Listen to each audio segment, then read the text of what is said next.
My name is Naomi Booker. On October 17th, I actually had a heart attack. Not knowing that's what that was, when I woke up that morning, I was feeling just a little off. Shortness of breath, a little pain in my chest going toward my back.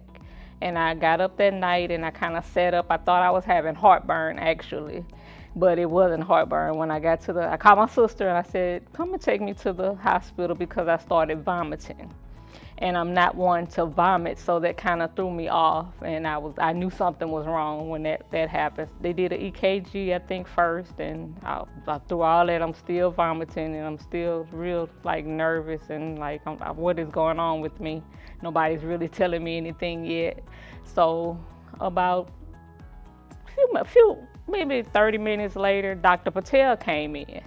And when I saw Dr. Patel come in, I said, it's my heart, to myself. I didn't say anything to anybody.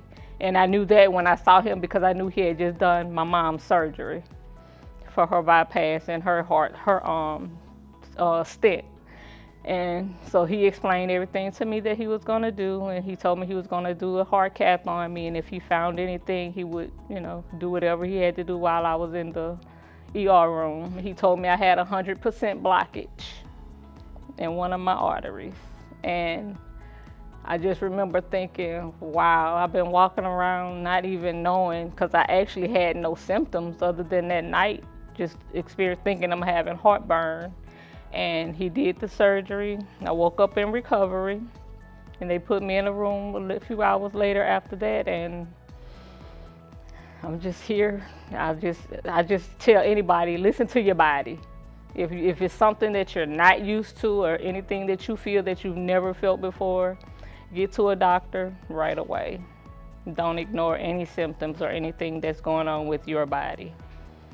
Well, Dr. Patel is wonderful. Like I say, he came in, he explained everything to me. I was nervous, but not nervous because I had dealt with him when it came to my mom. And when it came to her, all the doctors that she dealt with explained everything to us, and they were wonderful. He was wonderful. Then while I'm in the hospital, I was in the hospital for 4 days. Dr. Galat and his nurse practitioner, they came in several days talking to me and making sure I was okay. And I asked him, he said, asked me, did I have a cardiologist? I said, no. I said, will you be my cardiologist? And he was like, yeah, sure, I will. And so he's now my cardiologist. And I come here now to CIS to see him.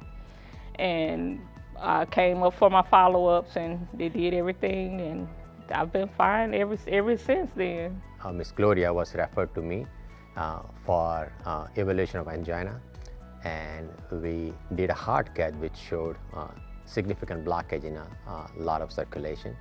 So we have asked her to have the revascularization in forms of surgery. And that was approximately a few months before I saw her daughter. That was an unfortunate event, unfortunately. Why? Because she actually came with a chest pain in hospital. The only thing that she had was the family history. She didn't have all the traditional risk factors that we see when somebody has a heart attack or blockages. And she came with a very atypical symptoms too, which is not uncommon in a female. They don't come with a very typical symptoms of chest pain, heaviness, but she did have a chest pain, but it was very atypical. But because of her family history and EKG, we thought that she's been having heart attack, and we did not waste any time. The moment I got to know the EKG result, and when I saw her, the next immediate thing that we have done is that we have taken her to the cath lab to see if she has any blockage or not. And unfortunately, she did have a blockage which was 100%, and we immediately opened the blockage with a balloon and a stent, and we aborted the heart attack. Yeah, even though if you are asymptomatic, but you are at risk, like if you have a family history at early age, or if somebody who has a blood pressure problem, cholesterol problem, sugar problem, have a history of tobacco use, either in chewing form or in smoking form, they are at risk of having cardiovascular diseases.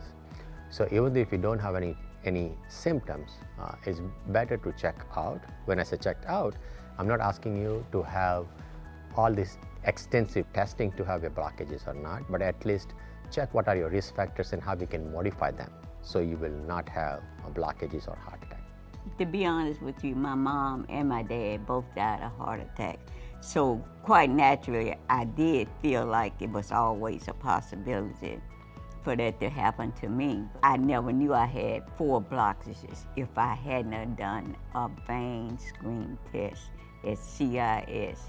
That's what made me feel so good, because now I am able. I went to the fair for the first time in years. I wasn't able to walk and do that kind of stuff. I was always out of breath. My daughter, especially Renee and Rose, I would get in the car with her. She picked me up. Why are you breathing so hard? You know? And I knew, like I said, I knew something was wrong, but I didn't know what until the vein screening here at CIS. And the same with me. I knew my grandparents died from heart attacks, and I actually had a cousin that died. Honey Bun died 4 years ago. 4 years ago yesterday from a heart attack, and he was just in his 30s, and he had congestive heart failure. I never, In the bathroom. me, as far as I'm concerned, I never would have thought it would have happened to me. Oh, the care has been wonderful. From the emergency room to coming for the follow-ups, it's been wonderful. I was impressed with what they were doing with her. Dr. Patel, Dr. Gavini, Dr. Khan. And you know I love them all. Like I said, I didn't see it coming. When Dr. Patel told me I had 4 blockages, that surprised me. I thought he was going to tell me I was fine. I never would have known if it hadn't been for him. Yes, indeed.